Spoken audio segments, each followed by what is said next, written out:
나를 능하게 하신 그리스도 예수 우리 주께 내가 감사함은 나를 충성되이 여겨 내게 직분을 맡기심이니 내가 전에는 비방자요 박해자요 폭행자였으나 도리어 긍휼을 입은 것은 내가 믿지 아니할 때 알지 못하고 행하였습니다.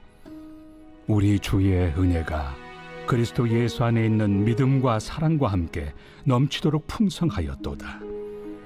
미쁘다 모든 사람이 받을 만한 이 말이여, 그리스도 예수께서 죄인을 구원하시려고 세상에 임하셨다 하였도다. 죄인 중에 내가 괴순이라. 그러나 내가 긍휼을 입은 까닭은 예수 그리스도께서 내게 먼저 일체 오래 참으심을 보이사 후에 주를 믿어 영생 얻는 자들에게 본이 되게 하려 하심이라. 영원하신 왕, 곧 썩지 아니하고 보이지 아니하고 홀로 하나이신 하나님께 존귀와 영광이 영원 무궁하도록 있을지어다. 아멘. 오늘 내가 있는 이유 세 번째 시간입니다. 나를 쓰시는 주님이라는 제목으로 말씀을 상고하겠습니다. 교회는 진리를 품고 있죠. 진리를 믿고 그 진리를 알고 배우고 그러므로 진리대로 살아내고, 그래서 신자들 사이에 그 진리를 나누고 더 나아가 힘써 아직 복음을 알지 못하는 자들에게 그 진리를 전하는 것입니다. 이게 교회입니다. 하지만 이 교회 안에 이런 진리를 왜곡시키고 변질시키는 거짓 교사들이 생겨남으로 인해서 사도 바울은 디모데에게 특별히 바울 자신이 직접 체험하고 경험했던 이 교회 신앙, 목회자로서의 이 체험했던 간증을 이제 이어서 목회를 감당해야 될 디모데에게 잘 가르쳐주고 있습니다. 그래서 교회가 어떻게 진리를 끝까지 사수할 수 있는지에 대해서 잘 권면하고 있는 거죠. 바울은 지금 자신이 있기까지 하나님의 은혜가 있었는데 이것이 너무 감사하다는 고백을 감추지 않고 있습니다. 죄인의 괴수였던 나에게 이렇게 귀한 사도라고 하는 직분을 맡겨주신 것이 너무 감사하다는 거예요. 그리고 이렇게 악한 자인 나를 오히려 처음부터 지금까지 앞으로도 충성스러운 일꾼으로 믿어주신다는 것이 너무나 놀랍고 감사하다라고 디모데에게 자신의 신앙 체험을 간증으로 전해주고 있는 것입니다. 그래서 오늘은 지난 시간까지 이러한 것들을 다루었는데 몇 가지 더 남아있는 바울이 감사드릴 수밖에 없는 이유에 대해서 말씀을 드리고 이 주제는 이제 마감을 하려고 합니다. 오늘 내가 있는 이유, 하나님을 향한 이 바울의 세 번째 감사는 이겁니다. 하나님께서 오래 참아주셨다는 거예요. 이렇게 죄인 중에 괴수인 나를 향하여 이토록 교회와 신자와 심지어 예수 그리스도와 삼위일체 하나님을 이토록 비방하고 핍박했던 이 악한 죄인을 향해서 너무나 오랫도록 참아주시고 계시다는 이 은혜에 대해서 너무 감사하다라고 바울은 디모데 앞에서 세 번째 감사 이유를 드러내고 있습니다. 주님을 핍박하던 죄인 중에 괴수였던 내가 이제는 오히려 주님을 위해서 일을 할 수 있다는 것이 너무 감사하고, 이런 나를 충성스러운 일꾼으로 처음부터 믿어주신 것이 너무 감사한데 왜 그런 것인가에 대해서 바울은 13절과 16절에서 그 이유를 설명을 하고 있습니다. 우리 한번 13절을 보시겠어요? 그리고 16절도 함께 이어서 보도록 하겠습니다. 내가 전에는 비방자요 박해자요 폭행자였으나 도리어 긍휼을 입은 것은 내가 믿지 아니할 때에 알지 못하고 행하였음이라. 자, 그러니까 이렇게 죄인의 괴수였던 나에게, 이토록 복음을 핍박했던 원수 같은 자 나에게 하나님께서 직분을 맡겨주시고 알고 봤더니 나를 이렇게 충성스러운 일꾼으로 믿어주신 이유가 무엇인가 하면 13절에 나와 있죠. 바울을 하나님께서 긍휼히 여겨주셨다는 거예요. 이게 놀라운 은혜의 비밀입니다. 긍휼히 여겨주셨기 때문에 하나님이 이런 원수 같은 자를 직분을 맡기면서까지 오히려 아니야, 너는 충성스러운 나의 일꾼이야 라고 말씀하신다는 거예요. 긍휼이 그 이유입니다. 그러면 어떤 긍휼을 입었는가 16절에서 그것이 드러나고 있는데 함께 읽도록 하겠습니다. 그러나 내가 긍휼을 입은 까닭은 예수 그리스도께서 내게 먼저 일체 오래 참으심을 보이사 후에 주를 믿어 영생 얻는 자들에게 본이 되게 하려 하심이라. 아멘. 자, 나오죠? 긍휼을 사도 바울이 입었는데 이 긍휼이 어떤 거냐? 하나님께서 처음부터 지금까지 그리고 앞으로라도 이 바울이 하나님 앞에 설 때까지 뭘 하신다는 거예요? 날마다 참아주신다는 거예요. 이 바울에 대해서 한없이 오래 참아주심으로 말미암아 바울이 여전히 충성스러운 일꾼이 될 수 있고 또 맡은 이 사도의 직분을 끝까지 감당할 수 있다는 겁니다. 바울이 이것을 깨달은 거예요. 그래서 이제 목회를 시련 속에 감당해야 될 이 디모데에게 이 신앙 체험을 가르쳐주고 있는 것이죠. 사람들을 가만히 보면요, 모두가 똑같더라고요. 하나의 공통점이 있습니다. 그게 뭔가 하면 내로남불입니다. 모두가 다 이렇게 살아요. 모두가 내가 한 행동에 대해서는 타당한 로맨스고 똑같은 행동인데 다른 사람이 한 행동에 대해서는 잘못되었다. 그건 불륜이야. 이렇게 우리가 이중적인 잣대를 가지고 살아간다는 겁니다. 누구도 예외가 없죠. 다시 말해서 내 처지에 대해서는 나 자신이 나에 대해서 늘 관대합니다. 하지만 다른 사람의 처지에 대해서는 그거 왜 그런데? 그거 이상한데? 왜 그런 거야? 항상 우리는 인색하게 대한다는 거예요. 다른 사람들에게 관대하고 나에게 인색해야 되는데 우리는 반대로 살아갑니다. 내가 한 행동에 대해서는 모든 것이 타당한 이유가 있고 그럴 수도 있지 이렇게 나 스스로를 관대하게 여기지만 다른 사람들의 똑같은 행동에 대해서는 너 왜 그러는데? 그러면 안 되는 거 아니야? 인색하게 우리는 이중적인 잣대를 댄다는 거죠. 이렇게 사람들은 본성적으로 자기가 잘났다라고 여겨요. 누구도 예외가 없습니다.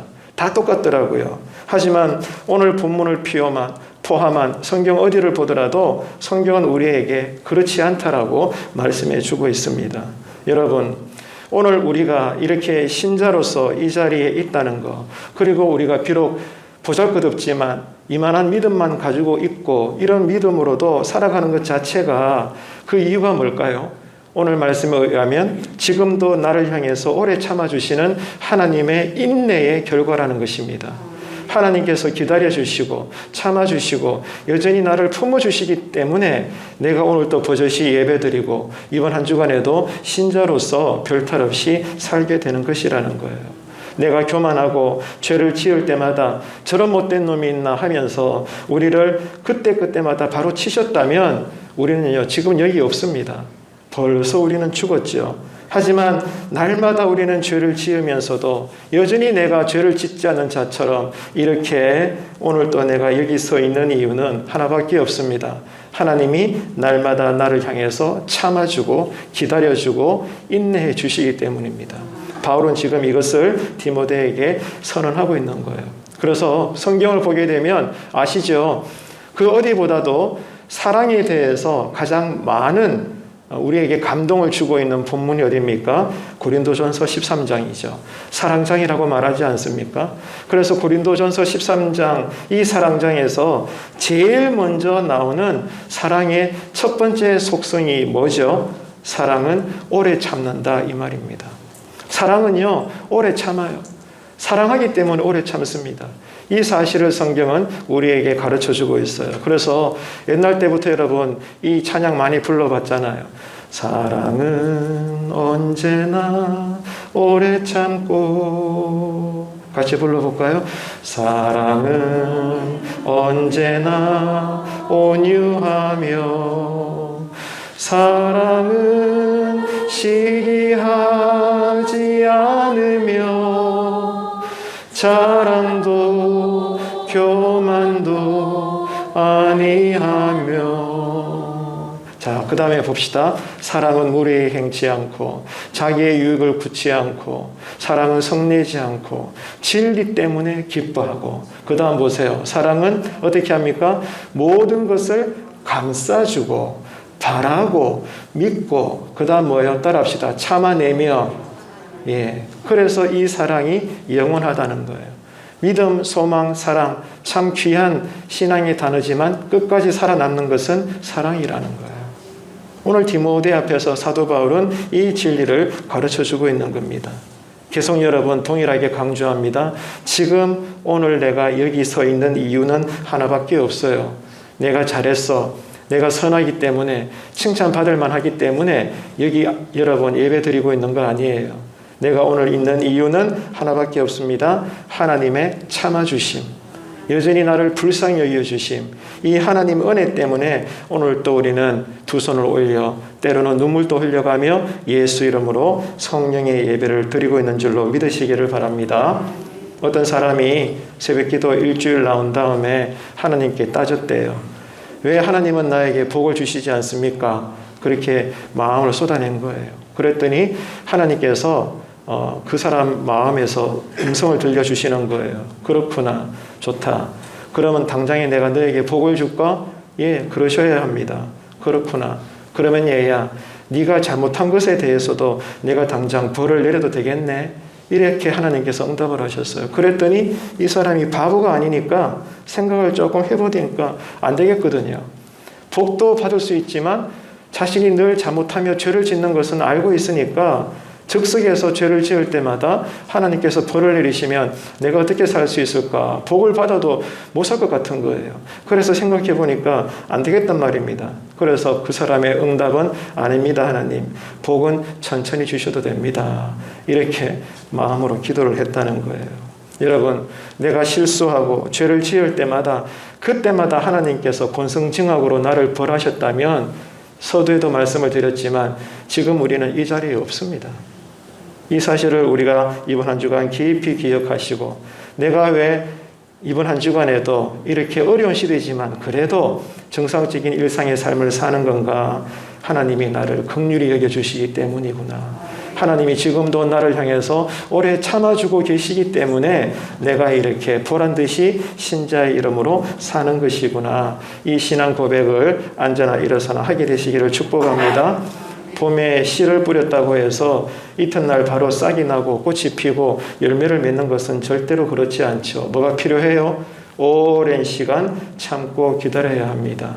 봄에 씨앗을 뿌렸지만 농부는 뭐 해야 됩니까? 시간이 한참 가지만 가을이 되어서 끝자락에 추수를 할 때까지 기다리고 참고 인내해야 되는 거예요. 교회가 하는 일도 마찬가지입니다. 교회가 뭐죠? 죄인들이 모인 종합병원입니다.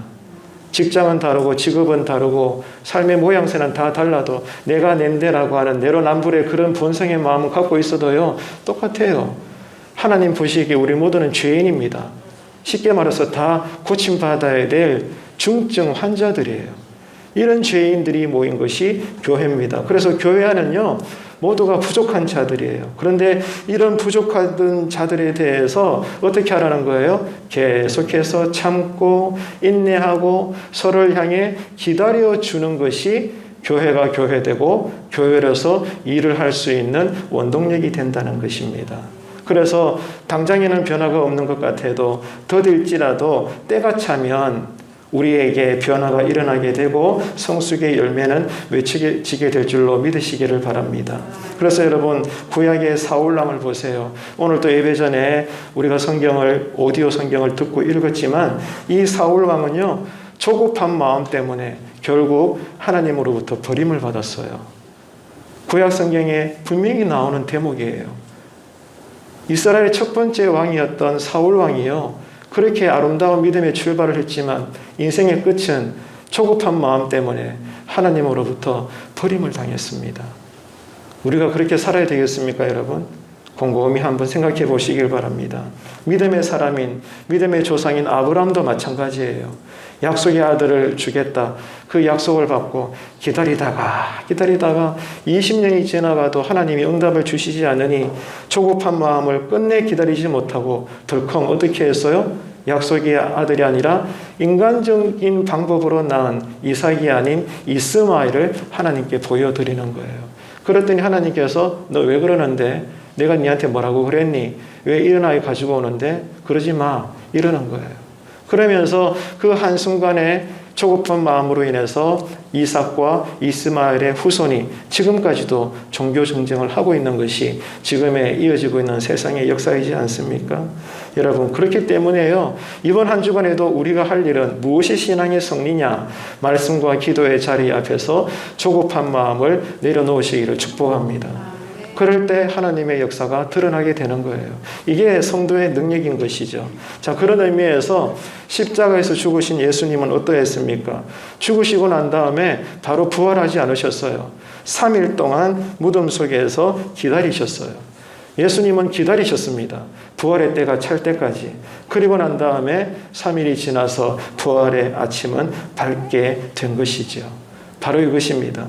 예수 믿는 성도들을 무차히 죽여가면서 그러면서도 내가 잘났다고 교만했던 이 청년 사울, 이렇게 죄인 중에 괴수, 모든 죄인 가운데서도 가장 흉악했던 죄인이 도리어 이제는 부활하신 그 예수님을 위해서 복음을 전파하기 위해 내가 잘났다, 내가 세상에서 제일 똑똑해, 그런 의미에서 인생의 이름을 사울이라 했는데, 그러나 부활하신 예수님을 만나고 이제는 부활하신 예수님을 위하여 복음을 전할 때 후반부의 인생의 이름을 어떻게 바꿨습니까? 아니야, 나는 가장 작은 자야, 가장 미천한 자야, 나는 죄인 중에 괴수야, 그런 이름으로, 그런 뜻으로 사울이 아니라 바울이라는 이름으로 계명을 하게 되죠. 그리고 난 다음에 한평생 죽을 고생을 하면서 복음을 위해 살다가 결국 목이 잘려 순교자가 되고 말았던 것입니다. 이렇게 악마가 천사가 되기까지 뭐가 있었어요? 오늘 본문의 가르침은 하나님의 참아주심의 은혜가 있었다는 거예요. 하나님께서 기다려주시고 참아주시고 여전히 하나님께서 이 악한 자를 붙잡고 계셨기 때문에 때가 되니 변화되어지고 때가 되니 하나님의 일꾼이 되어 복음의 사역자가 되어 일하는 그 모습을 우리는 지금 확인하고 있는 것입니다. 이 하나님의 사랑과 은혜를 바울처럼 나도 믿고 깨달았다면 어떻게 해야 됩니까? 나도 다른 사람들을 향해서 오래 참을 수 있어야 된다는 거예요. 다른 사람들을 향해서 기다려줄 수 있어야 된다는 거예요. 이걸 일반 사회적으로 말하면 공감할 수 있어야 된다, 이 말입니다. 우리 개인적으로는 기도하면서 내 안에는 거룩성이 막 올라올 줄은 몰라도 사람과의 관계에 있어서 우리는 과연 얼마나 신앙적인 공감을 누리면서 교회를 이루고 있는 걸까요? 여러분 마음에 들 때는 오야 그래 좋다 하다가 조금만 나와 틀어지게 되면은 금세 원수가 되어서 살아가는 것이 여전히 교회 안의 생활이지 않던가요? 오늘 이 말씀 앞에서 우리는 깨닫게 됩니다. 주님이 지금도 나를 긍휼히 여겨주시고 지금도 나를 향해서 참아주시기 때문에 내가 이번 한 주간에도 별탈 없이 살아낼 것을 우리가 믿고 안다면 우리도 어떻게 해야 된다는 거예요? 나와 다를지라도, 때로는 그 사람이 나를 속상하게 했을지라도 뭘 하라는 거죠? 바로 대받아치지 말고 주님의 이름으로 나 역시 오래 참고 기다려주는 그 사랑으로 여전히 함께 울고 함께 웃을 수 있는 그런 교회 신앙을 우리가 가질 수 있을 때 하나님은 거침없이 제한 없이 이 제단을 붙잡고 이번 한 주간에도 크게 일하여 주실 줄로 믿습니다. 그래서 여러분 하나님 앞에서 오래 참는 사랑, 이 첫 번째 사랑의 속성으로 이번 한 주간 가족들을 대하시고 목장원들을 대하시고 직장의 불신자들을 대하시고 모든 곳에서 신자로서의 구별된 삶을 사는 삶의 은혜가 있게 되기를 간절히 바랍니다. 오늘 내가 있는 이유, 하나님을 향한 바울의 네 번째 감사는 이겁니다. 하나님이 나를 능하게 해주셔서 감사하다는 거예요. 이렇게 약한 나를 능하게 해주셨다는 거예요. 자, 본문 12절 상반절 한번 보겠습니다. 나를 능하게 하신 그리스도 예수 우리 주께 내가 감사한다. 이렇게 되어 있죠. 나를 어떻게 해주셨다고요? 능하게 해주셨다는 거예요. 여기서 능하게 해주셨다는 것은 권한을 부여해 주셨다는 거예요. 이렇게 죄인된 괴수요, 세상에서 가장 악한 자임에도 불구하고 주권자이신 주님께서 이 사도 바울에게 뭘 해주셨느냐? 권한을 부여해 주셨대요. 이것이 능하게 해주셨다는 뜻입니다. 그러면은 무엇을 권한을 그 사도 바울에게 부여하신 걸까요? 그것은 바로 사명을 맡기셨다는 거예요. 하나님이 사도 바울에게 사명을 주셨어요. 이게 권한을 부여했다, 능하게 해주셨다, 그 말입니다. 그러니까 하나님이 바울에게 사도로서의 사명을 맡기셨는데, 자, 내가 너에게 일거리를 줄 거야. 너 이제 열심히 충성하고 일해야 돼. 내가 너를 믿을 거니까 알지? 자, 열심히 일해봐. 내가 너 어떻게 하는지 한번 지켜볼게. 그래, 한번 해봐봐. 내가 나중에 판단할게. 이런 게 아니라는 거예요. 하나님은 바울에게 사명을 주심으로 능하게 해주셨다는 것은, 사명을 맡기셨다는 것은 사도 바울에게 뭘 주셨다는 거예요? 그 사명을 감당할 수 있도록 능력을 주셨다는 거예요. 그렇기 때문에 사도 바울이 사도로서의 직무를 목이 잘려 순교할 때까지 잘 감당할 수가 있었다는 거예요. 하나님은요, 우리에게 사명을 주시고 사명과 관련된 능력을 주신다는 것을 꼭 믿으시기를 축복합니다. 이게 여러분 믿음의 출발이에요. 지금 러시아와 우크라이나 사이에 피변이 나는 전쟁이 벌어지고 있죠. 이 전쟁은 절대로 하나님의 뜻이 아닙니다. 그래서 여러분, 이 전쟁이 더 이상 크게 발발되지 않도록 우리는 기도해야 되고, 그리고 한 번도 만난 적은 없지만, 그러나 우크라이나 이 백성들을 위해서 저들의 눈물을 멈출 수 있도록 우리는 중보 기도해야 되고, 그리고 지금 이 마지막 시대에 한 나라의 전쟁은 그들만의 전쟁으로 끝나지 않습니다. 전 세계에 영향을 미칩니다. 그래서 우리가 간절히 기도할 때 이 전쟁을 통해서 전 세계가 악한 영향을 받지 않을 수 있도록, 다른 전쟁이 터지지 않도록 우리는 간절히 기도해야 되는 것입니다. 여러분, 전쟁이 일어난다면 정부가 할 일이 뭘까요? 전쟁은 일어났어요, 이미. 그러면 정부가 할 일이 뭡니까? 나라를 지키는 자기 군사들에게, 군인들에게 뭘 지급해야 돼요? 재래식 무기가 아니라 최신 무기를 공급해야 되는 거예요. 그래야만이 전쟁에서 이길 수가 있는 거예요. 왜 이 말씀을 드리는가 하면 하나님이 그와 같다는 겁니다. 여러분, 신자가 되어 신앙생활을 한다는 게 뭔 줄 아세요? 영적인 전쟁입니다. 이 사실을 꼭 기억하세요. 그냥 고상하게 믿는 게 아니라 이 말입니다, 여러분. 우리가 신앙생활을 한다는 것은 신앙생활이 잘 되는 만큼 하나님의 나라는 확장되고, 반대로 그만큼 악한 영, 사단의 왕국은 무너진다는 거예요. 한쪽은 살고 한쪽은 죽는 겁니다. 믿음과 신앙이라는 것은 영적인 전투예요. 그렇기 때문에 구약, 신약 어디를 읽어봐도 늘 싸움이 기록되고 있지 않습니까? 내 안에서부터 싸움이 일어나잖아요. 오늘 새벽에 기도하러 갈까? 오늘 어떻게 할까? 어떤 일을 결정할 때 하나님의 뜻이 뭘까? 버젓이 알면서도 그래도 이렇게 해야지, 사회생활 다 그런 거 아니야. 내 안에서부터 늘 믿는 자로서의 양심을 두고 싸우는 일들이 일어난단 말입니다. 여러분, 죽을 때까지 우리는 영적인 전투를 하는 거예요. 그 성경에도 나와 있잖아요. 우리는 혈과 육을 위해 싸우는 것이 아니라 그 뒤에 있는 악한 영들과의 싸움이라는 거예요. 이번 한 주가도 우리는 그렇게 전쟁을 치르는 그리스도의 군사가 되는 겁니다. 그렇기 때문에 대장 되신 예수 그리스도께서 우리에게 뭘 주셔요? 최신 강력한 무기를 주시는 거예요. 그 권능을 주시는 겁니다. 그런데 어떻게 주시느냐? 기도를 통해서 주신다는 거예요. 그렇기 때문에 신자의 능력은 기도 생활입니다.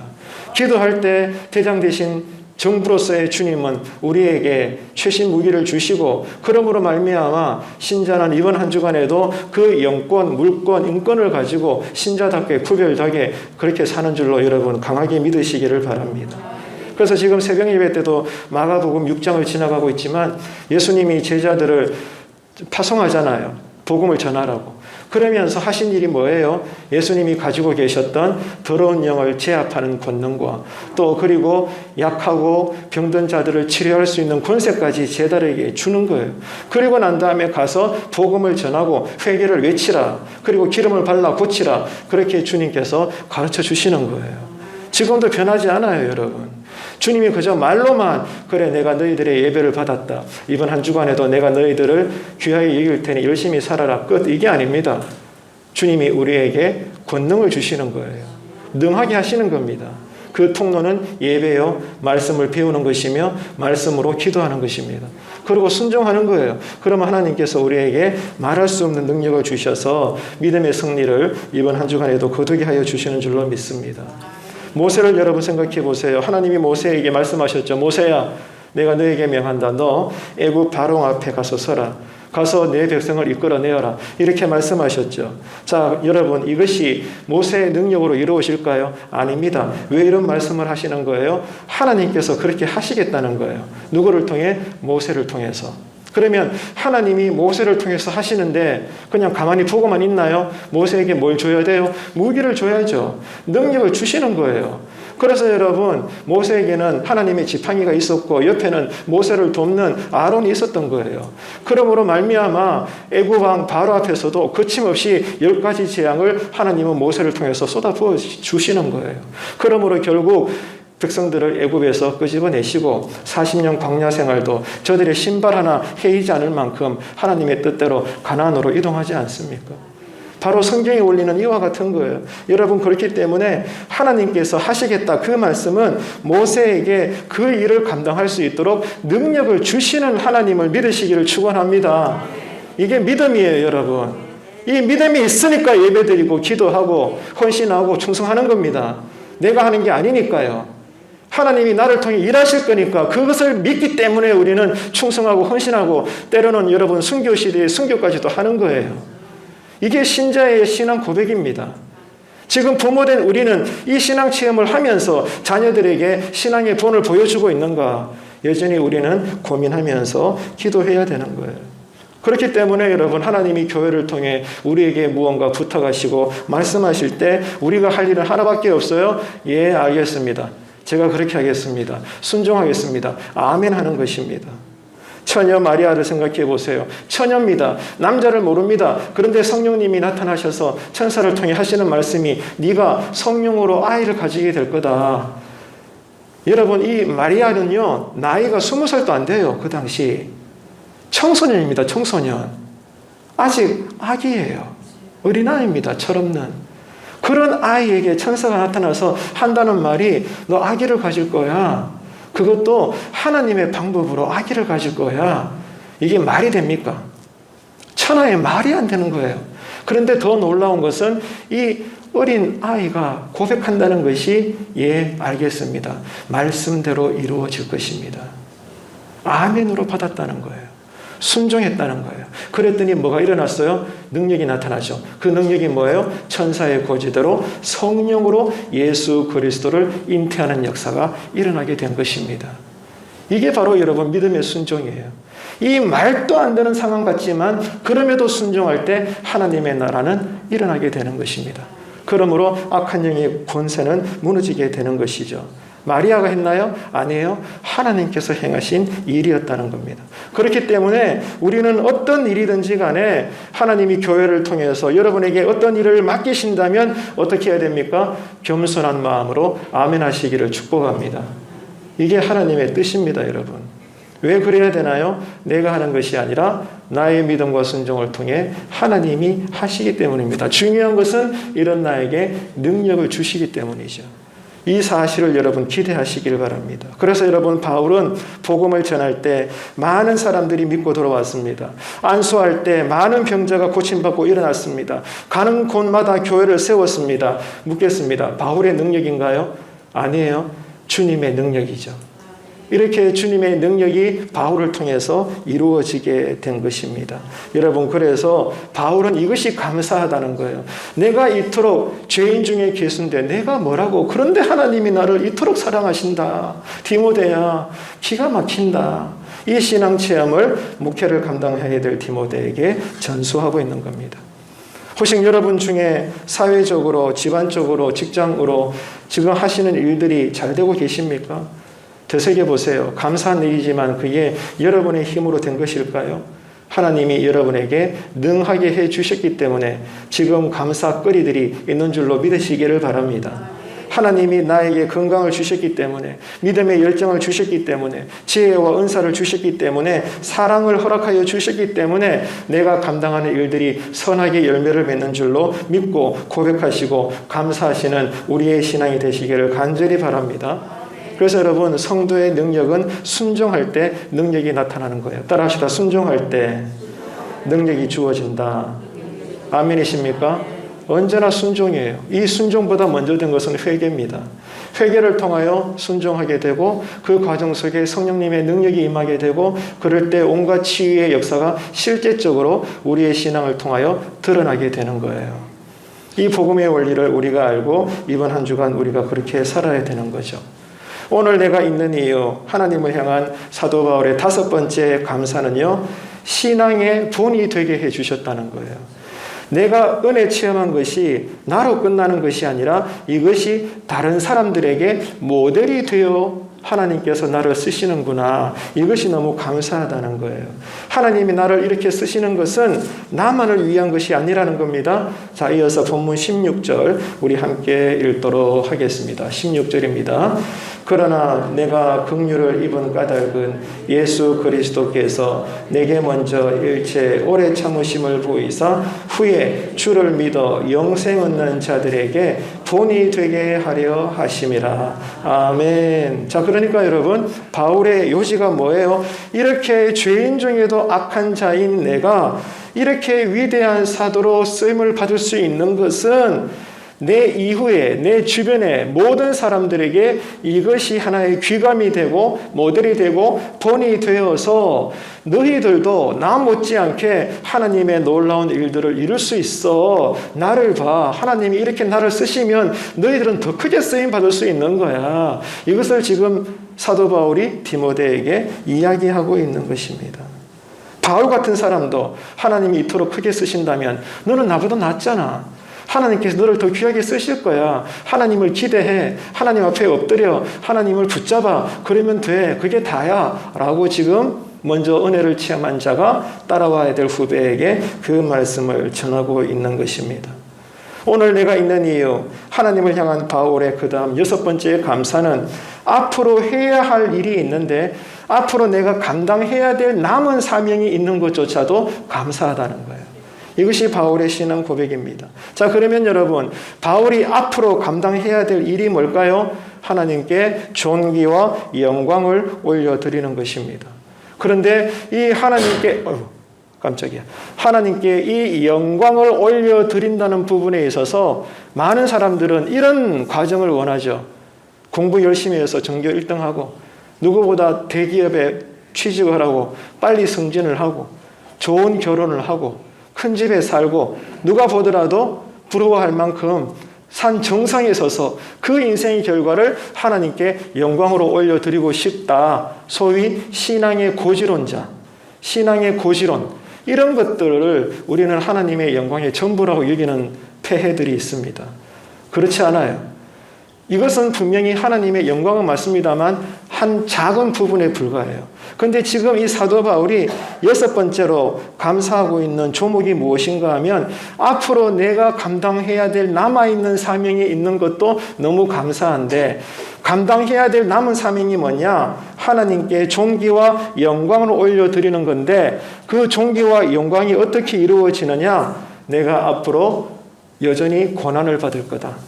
이 복음 때문에 환난을 당할 거고 핍박과 고난을 당할 거다. 그런데 이런 과정을 통해 하나님은 영광을 받으시는 거야. 여기에 대해서 사도 바울은 불평하는 것이 아니라 염려하는 것이 아니라 감사하고 있더라는 거예요. 놀랍지 않나요, 여러분? 이게 여러분 믿는 자의 신앙 고백이요 기도의 대화입니다. 자, 우리는 어떻게 신앙을 지금 기도하며 살고 있을까요? 오늘 말씀이 우리에게 많은 것들을 깨닫게 하죠. 자, 17절 이어서 함께 읽겠습니다. 영원하신 왕 곧 썩지 아니하고 보이지 아니하고 홀로 하나이신 하나님께 존귀와 영광이 영원 무궁하도록 있을지어다. 아멘. 이것이 이 땅을 살아가는 모든 신자들의 궁극적인 인생의 목표요 목적이요 흔들 수 있는 깃발인 줄로 믿으시면 아멘 합시다. 아멘이십니까? 자, 하나님께 영광과 존귀만을 올려드리는 것이 모든 신자들의 마라톤 인생의 최종점이에요. 그런데 이렇게 되기까지 사도 바울이 강조하는 것은 고난도 함께 받는다는 거예요. 일이 잘 되어서도 하나님께 존귀와 영광을 올려드리는 만큼 그 크기 이상으로 신앙으로 인하여 고난도 받게 될 텐데 이 고난 자체가 하나님께서 받으시는 존귀와 영광이라는 겁니다. 그래서 여러분 교회 안의 일꾼들은 이것을 고백하는 자들이에요. 이것을 알면서도 직분을 받는 겁니다. 이걸 알면서도 기름 부으심을 받는 겁니다, 여러분. 그 신앙 고백을 날마다 확인하면서 평생을 사는 거예요. 지금 우리 교회 재단은 어떨까? 우리의 믿음의 동지들은, 교회의 일꾼들은 어떤 신앙의 열정으로 지금 교회를 섬기고 있는 걸까? 우리는 오늘 말씀 앞에서 헤아려 봐야 되는 것입니다. 지금 바울이 젊고 연약하고 목회 경험이 없는 디모데에게 한마디로 무슨 교훈을 주고 있는 겁니까? 디모데야, 하나님이 나 같은 사람도 쓰셨는데 너를 얼마나 귀하게 쓰실까 한번 생각해봐. 나는 지금 네가 생각하는 것처럼 그렇게 대단한 사람이 아니란다. 나는 과거에 서대반 집사님을 죽이기까지 한 사람이란다. 그런데 하나님의 은혜가 너무 커서 오늘 내가 있는 거야. 그러므로 디모데야, 충성하거라. 내가 이렇게 하나님 때문에 감격하는 것처럼 너는 하나님 앞에 충성하며 열심히 목회 일을 하거라. 이렇게 지금 강조하고 있는 것입니다. 바울은 믿음으로 낳은 아들 디모데에게 이런 유언과도 같은 교훈을 오늘 본문을 통해서 들려주고 있는 거죠. 여러분, 말씀을 맺겠습니다. 지금도 참아주시고 감당할 권능을 주시고 모든 사람들에게 신앙의 본이 되게 해주시고 나면 사명을 향해서 달려가게 하시는 분이 있는데 그분이 누구라고요? 하나님이시라는 거예요. 교회의 머리 되신 주님이라는 겁니다. 그 하나님이 우리와 함께 하시며 우리를 쓰시겠다는 거예요. 따라합시다. 나를 쓰시는 하나님. 여러분, 기대가 되십니까? 사모하는 마음이 있으십니까? 여러분, 그 마음을 가지고 꼭 기도하시는 이번 한 주간 되시기를 바랍니다. 나를 쓰시려고 주님께서 먼저 갈보리 언덕을 올라가셨어요. 이제 사순절이 시작이 되죠. 여러분, 첫 시작을 우리 새벽에 함께 기도해야 되지 않을까요? 하나님이 나를 쓰시겠다고 원하시는 거예요. 그래서 여러분, 사도 바울처럼 우리도 하나님께 영광을 올려드릴 수 있는 이 은혜와 사랑 안에서 늘 감사하고 감격이 있는 믿음의 신앙의 한 주간의 삶이 되시기를 주님의 이름으로 축원합니다.